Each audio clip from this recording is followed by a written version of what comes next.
How Volkswagen started, grew, and became a $75 billion company. The Volkswagen Group is a leading German multinational corporation involved in the design, manufacture, and distribution of automobiles and related services with its headquarters in Wolfsburg, Germany. As of 2016, the company overtook Toyota as the world's biggest automobile manufacturer, and by 2017, it had sold at least 10 million vehicles globally. How Volkswagen started.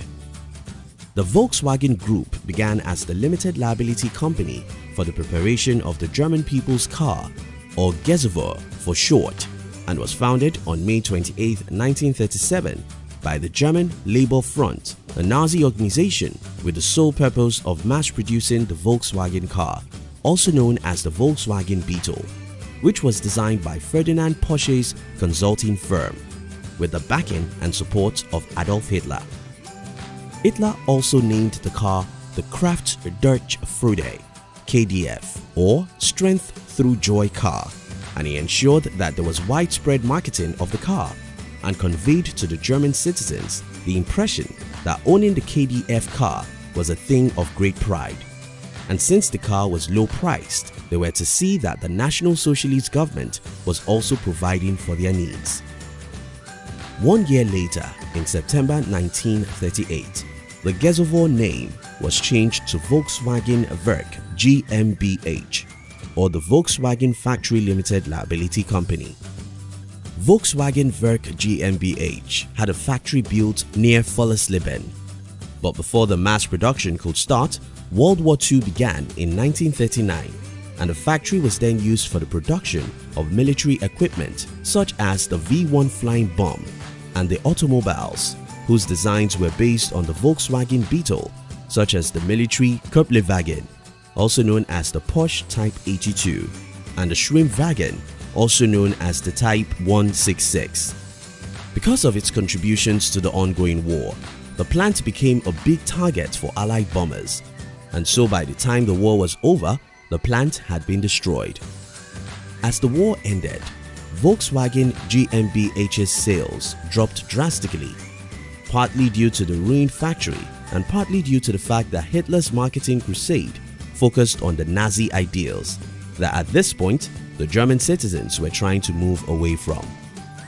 To make matters worse, no British car manufacturer was interested in investing in the company or its automobiles, their impression being that the vehicle does not meet the fundamental technical requirement of a motor car. It is quite unattractive to the average buyer. To build the car commercially will be a completely uneconomic enterprise. At this point, the company needed a strategy in order to attract international consumers. So, in June 1945, Major Ivan Hurst, a member of the British Army Royal Electric and Mechanical Engineers (REME), took over the factory and restarted production. The government then declared that German automobile production was to be at 10% of the quantities produced as at 1936. Volkswagen Werk GmbH managed to survive this period by producing cars for the British Army until 1948, when the British government handed it back to Germany under the management of Heinrich Noddauf. How Volkswagen grew. The restart in production in 1948 was slow due in part to the lack of raw materials. However, the Type 1 Volkswagen was redesigned into the Type 60 Volkswagen, which was exported first to Britain and then to Switzerland, Belgium, Luxembourg, Sweden, Denmark, and Norway. This would mark the start of Volkswagen's commercial recovery and success on the international market. Two new models were then introduced. The Transporter van was launched in 1950, while the Kammern Coupe was launched in 1955. Both vehicles were exported alongside the Type 60 Volkswagen, and they made great sales in the international market. Although in the beginning, the fact that the cars were small in size had a weirdly rounded appearance, and had a connection to the Nazis in Germany affected the Americans' impression and purchasing interest in the vehicles. Eventually, the vehicles gained acceptance and Volkswagen America was created in 1955. 5 years later, in 1960, the company name was changed to Volkswagen Werk Artikelgesellschaft, or Volkswagen Werk AG for short, after the flotation on the stock market of parts of the federal government stake in the company. In its quest for expansion, Volkswagen Werk bought Auto Union from Daimler-Benz, which would become the subsidiary to produce the first Audi models after the war. Auto Union then went on to merge with another German manufacturer called NSU Motorenwerk AG, resulting in a new company called the Audi NSU Auto Union AG in 1969. The name of this subsidiary would later be changed to Audi AG in 1985. As the company continued to grow, by the late 1970s, Volkswagen AG began to venture into other activities such as leasing and distribution. It was during this period that the acronym VAG was introduced to represent the company as a group. In 1982, Volkswagen Group signed an agreement to cooperate with SEAT, a Spanish car manufacturer. 4 years later, in June 1986, Volkswagen finally made SEAT, S-E-A-T, its first non-German subsidiary company by purchasing a 51% stake in the company. By December of the same year, the controlling stake had increased to 75%, making Volkswagen a major shareholder in the Spanish company, and by 1990, Volkswagen took full ownership of SEAT SEAT by buying the entire company. In 1991, Volkswagen signed a partnership contract with a Czech car manufacturer, Skoda Automobilowa AS, in addition to a 30% stake in the company, which it will go on to increase to 70% in December 1995. By 1998, Volkswagen went on to acquire 3 other automobile brands, the Bentley, the Bugatti, and the Lamborghini. As 2002 came around, the company decided to do a bit of restructuring and was divided into 2 major groups of brands.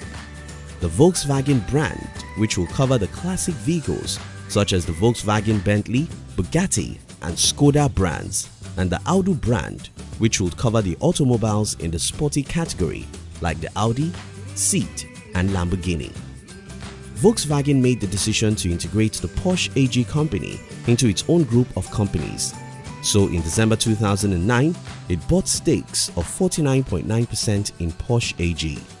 However, there were quite a few legal problems, such as a criminal probe into the former management staff that prevented the immediate takeover of the company. So it wasn't until August 2012 that Volkswagen finally bought the remaining stakes, worth 100% of Porsche AG shares, making it one of Volkswagen's subsidiary companies. In 2010, Volkswagen bought a 19.9% stake in Suzuki Motor Corporation, who in turn invested a portion of the amount it received from Volkswagen into 1.49% stakes in Volkswagen. Unfortunately, the mutual investment didn't last more than a year because in 2011, Suzuki filed a lawsuit appealing the return of the 19.9% shares from Volkswagen. On August 2015, Volkswagen, alongside BMW and Daimler AG, expressed their interest in automated cars, which were indicated when Nokia announced that it had signed a contract to sell its digital maps division to the 3 automobile manufacturers for 2.8 billion euros. Despite the continuous legal problems, Volkswagen continued to move forward, even when after 2015, the company spent 2 years trying to cover up research that showed that there was a security flaw in the keyless ignition of the Volkswagen vehicles. The company continued to press onwards to success. By 2018, Volkswagen set its sights on the electrification of its vehicles in 16 manufacturing plants. It invested $48 billion on electric vehicle batteries with the intention of fitting them into electric cars being built by the end of 2022. How valuable is Volkswagen now? As of 2018, the Volkswagen company had a net income and revenue upwards of 11 billion euros and 230 billion euros respectively, with more 642,000 employees in subsidiary companies involved in transportation, financial services, logistics and design across the world, producing more than 10 million vehicles each year, and was worth more than $75 billion as of 2017. Thank you for watching our videos. We'd like to give you another interesting video for you to enjoy next. But before then, our team will be very happy if you can like this video and share it with your friends on social media. If you're new here, don't forget to subscribe so you won't miss other interesting videos like this. Look at your screen now to see 2 other videos we handpicked for you to enjoy next. We love you.